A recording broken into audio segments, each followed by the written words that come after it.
to another edition of Sega Sundays. Today I'm getting out the Sega Saturn Arcade Racer because we're going to play Sega Rally in the most decadent way possible.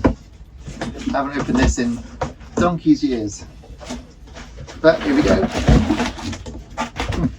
Doesn't even have any pedals. Look at that beast. So, let's get to it. Alright then, well this is exciting, isn't it? This is the Sega Saturn version of Sega Rally Championship, which came out in 1995 indeed. It was one of the big three on Saturn of 95. That was Virtua Fighter 2, Sega Rally Championship and Virtua Cop.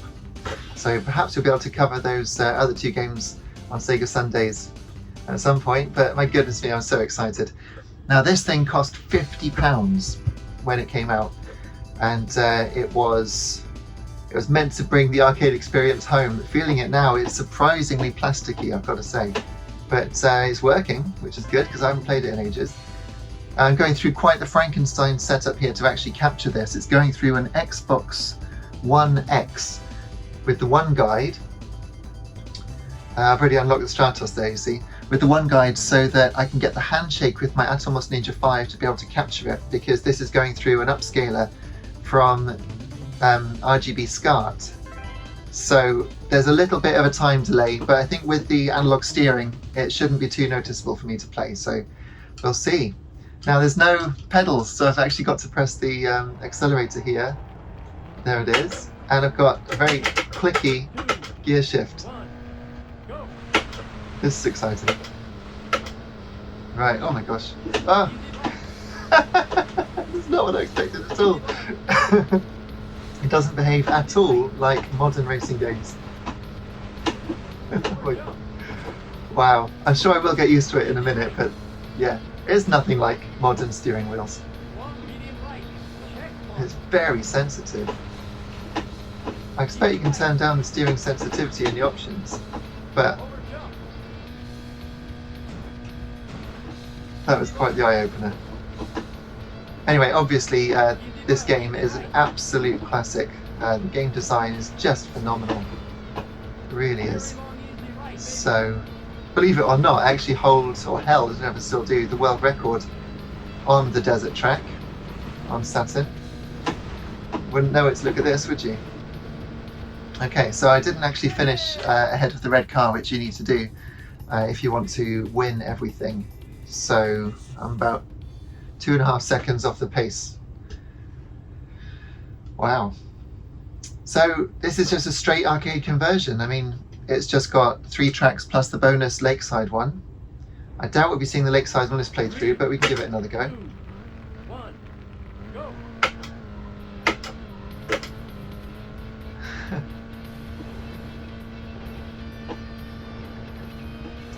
And the music's brilliant. Basically, they put everything into this conversion. It's pretty much full screen as well on PAL, which this is. This is the PAL version, which I think is being converted to NTSC, I think, by my upscaler.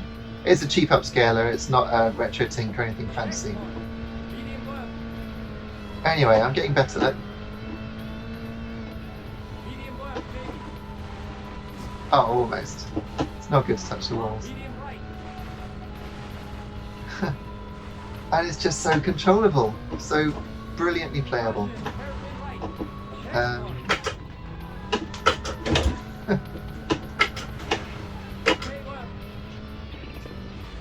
I mean, let's say we've come a long way.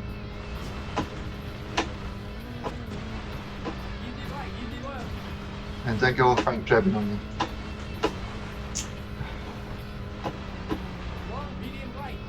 You know, after playing it with this, I might just switch back to the standard digital pad so that I can actually finish the game, because this is difficult.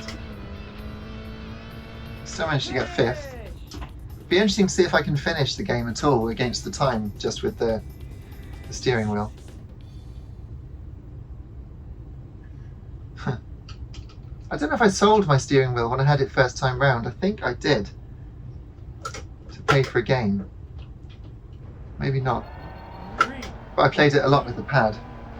Of course, because I would play it with my sister, but definitely my dad. My dad and I spent so much time playing the 2-player on this game, which is so cool.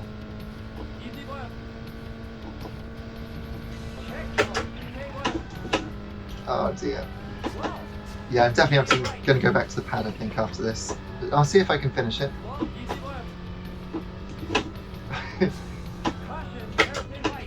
So it doesn't, you can't sort of correct your slide like with a modern sim. I'm basically playing it with the wheel like I would if it was, you know, Dirt Rally or something, but it's just not like that.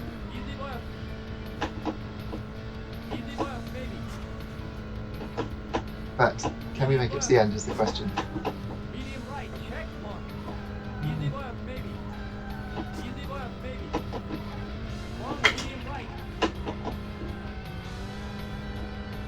I think we're going to get second place and finish it, which isn't too bad. Bit of oversteer there. Yeah, second place and finished it. Well, that's alright. That wasn't too bad, was it? Alright, so I'm going to switch to my Knights pad. I'm not going to use the analog, even though it does recognise it as a steering wheel. It does know there's analog when you plug it in. Let's put in my name.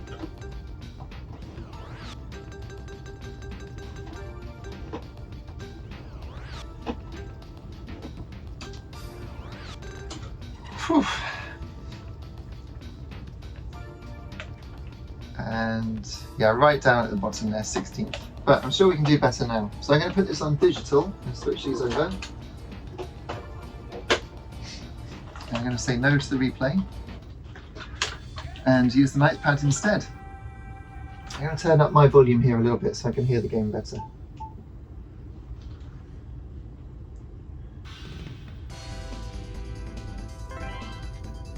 And there is quite a time delay, so I'll see how we go.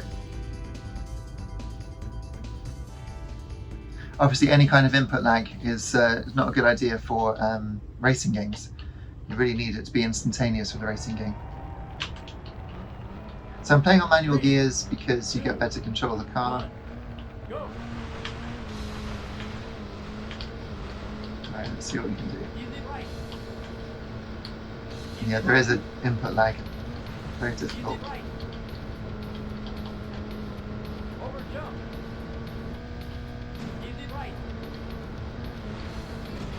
Should be in front of that car really already at this stage. So the other cars don't really behave like other cars. They are pretty much place markers or pace markers so that you know how you're doing with your run. You know, if you pass them before a certain point on the track, you know you're on for a good time. And his input lag is hurting. You need to get in front of these two.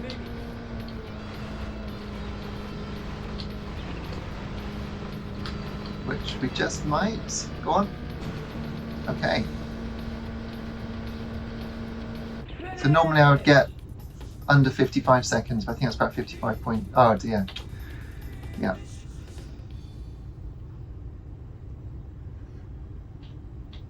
It's just where it goes. My hair is crazy still. I think it's static. You see it sticking up. Sorry about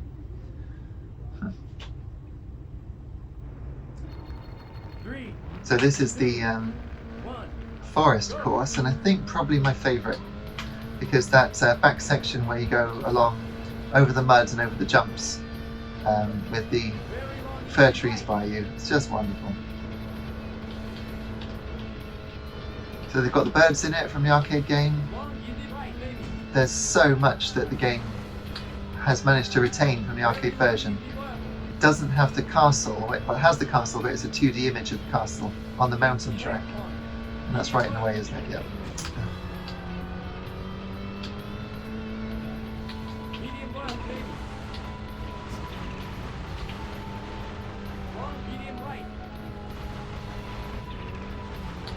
So very cleverly, with the digital pad, they've mapped the C button to be a soft brake, so you don't have to slam on the brakes, and you can actually use that to flick the back of the car out.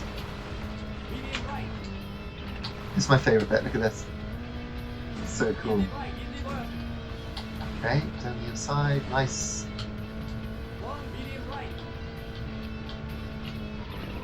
I shouldn't have let off the accelerator there, but it's difficult with the input lag. Did I mention it was input lag? So really should be going for a 1:16 there, but it's 1:17, so I'm losing about 3 or 4 seconds down on my best times already. But we're still on track to win. Just have to pass 2 cars here on the mountain track. And the pop-in for this game is actually pretty amazing. Obviously it was based on an arcade machine that did have pop-in anyway, but if you look in the distance, there is stuff appearing, but it's quite a way away. There's the castle on the right, look, it's just a flat picture. In the arcade, that was the 3D castle. That's pretty good.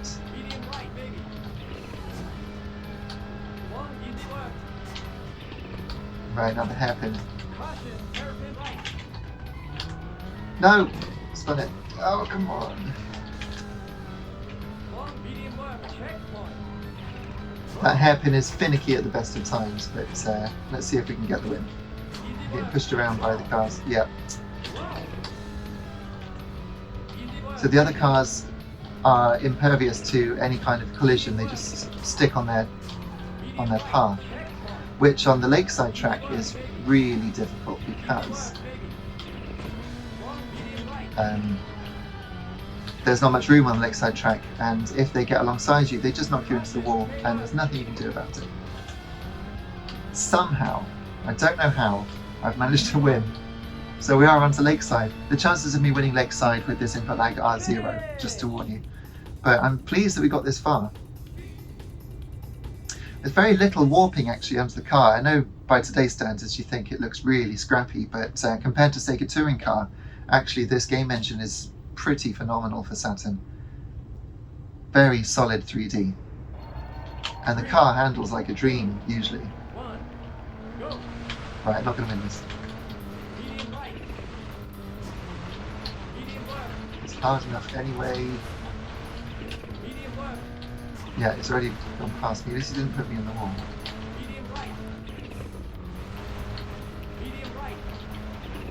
It's not too bad. Right, now, long straight here, so I might get past him again. And there's one more opportunity later on as well.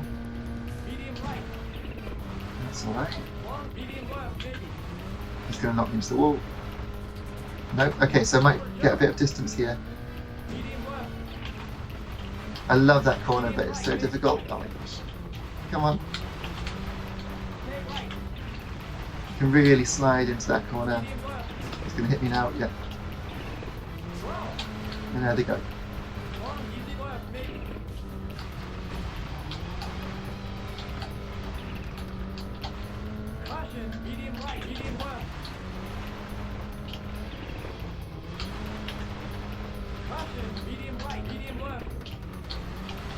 I mean, surely not.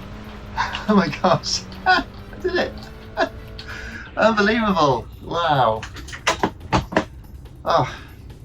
So dreadful time, but we did it. That was Sega Rally Championship on the Sega Saturn, even winning the Lakeside course. I can't believe I did that with this dreadful input lag. Incredible. So it has a pretty good approximation of the end sequence in the arcade game. Got confetti falling from the sky.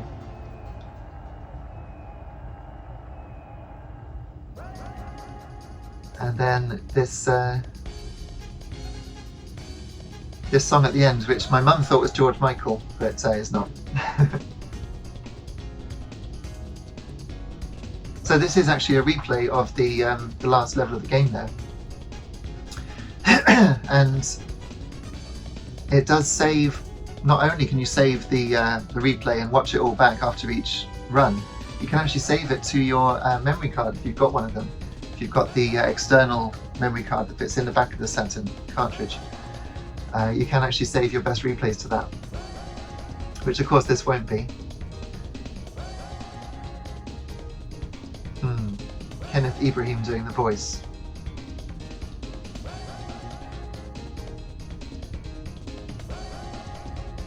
Now, this was made by, or sort of headed by, Tetsuya Mizuguchi, and I met him in real life, and I fanboyed over him. It was ridiculous. There he is. And I went up to him and I said, "Oh my God, I can't believe it's you, you know, thank you so much for making the games that you've made. I wouldn't be doing what I'm doing as a games journalist if it wasn't for your games. And you know, he was polite. But then I saw him later. I went up to him and I said, I spoke to you earlier, and he said, yes, I remember. So may have disgraced myself slightly by fanboying over him, but you know, if someone was that pleased about my work, my albums, that sort of thing, I'd be pleased. So I'm sure he was. But I ended up having a really good chat with him, and it was very interesting. He's really into music. I believe he said he was into jazz, and I asked him about making Sega Rally on the Saturn, what it's like to work with the Saturn, and he broke my heart, right? He said all the time he was working on Sega Rally on Saturn, he wished he had been working on PlayStation. So, you know, it's like that bit in The Simpsons where Ralph is there sitting next to Lisa, and Bart freeze frames the exact moment his heart breaks into a million pieces. But that's okay. Obviously, he went on to do things that weren't to do with racing games. He made Res and Child of Eden and Lumines, I think. I think Lumines was one of his. So, yeah, lovely chap. And goodness me, this is lightning in a bottle. This game is just amazing. And just for a while, it looked like the Saturn could compete with PlayStation. And Jun Sanui there, so that's music, isn't it? So all that cool guitar work must be Jun Sanui. Now you can't, I'm not sure, you can't skip this by pressing start like I'm trying, but I do want to put my name in. But it doesn't matter anyway because this was a dreadful time, so I guess we can probably leave it there. Thanks so much for watching. This is the first Sega Saturn version of Sega Sundays. I'm going to do some more racing games. Since I've got the, excuse me, I've got a frog in my throat today. Since I got the steering wheel out, I think I'll probably try a few more driving games. Might space them out with some others, but with the input lag, it's not going to be phenomenal times, but I can't believe that I won with that today. So hope you've enjoyed it, and let me know in the comments what Sega Saturn games you'd like to see, because I do have quite a collection. Not as much as I used to have, because I had to pay the rent in 2016. 2017, which was very disappointing, but never mind. Thanks so much. See you soon. Cheers.